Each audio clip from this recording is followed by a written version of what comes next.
একজন আহত ব্যক্তি তার যন্ত্রণা যত সহজে ভুলে যায়, একজন অপমানিত ব্যক্তি তত সহজে অপমান ভোলে না।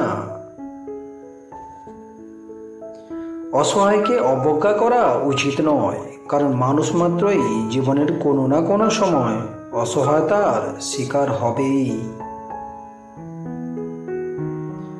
পরিপূর্ণ তৃপ্তি নিয়ে কুঁড়ে ঘরে থাকা ভালো, অতৃপ্তি নিয়ে বিরাট প্রাসাদে থাকার কোনো সার্থকতা নেই। ভবিষ্যতে যার কাছে তুমি সবচেয়ে বড় কষ্টটি পাবে, আজ সে তোমার সবচেয়ে কাছের কোনো একজন।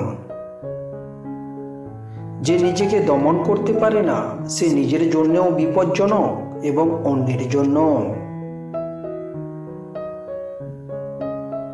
প্রেমের আনন্দ থাকে ক্ষণিকের জন্য, কিন্তু বেদনা থাকে সারাটা জীবন। সেই যথার্থ মানুষ যে জীবনের পরিবর্তন দেখেছে এবং পরিবর্তনের সাথে নিজেও পরিবর্তিত হয়েছে। প্রাপ্তি ও প্রত্যাশার পার্থক্য হলো দুঃখ, তাই নিজের প্রত্যাশাটা একটু কমিয়ে ফেলুন, দেখবেন আপনার দুঃখ কমে গেছে।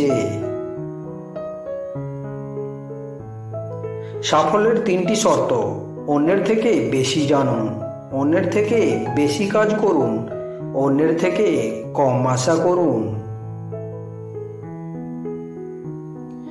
স্বপ্ন পূরণই জীবনের একমাত্র লক্ষ্য নয়, তাই বলে স্বপ্নকে ত্যাগ করে নয়, তাকে সঙ্গে নিয়ে চলুন, কারণ স্বপ্ন ছাড়া জীবন অর্থহীন।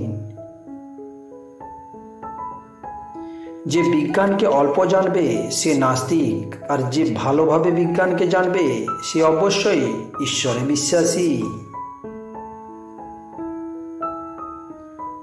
যারা নিজেকে নিয়ে ব্যস্ত থাকে তারা কোনোদিন অন্যের দুঃখ ও কষ্টকে উপলব্ধি করতে পারবে না।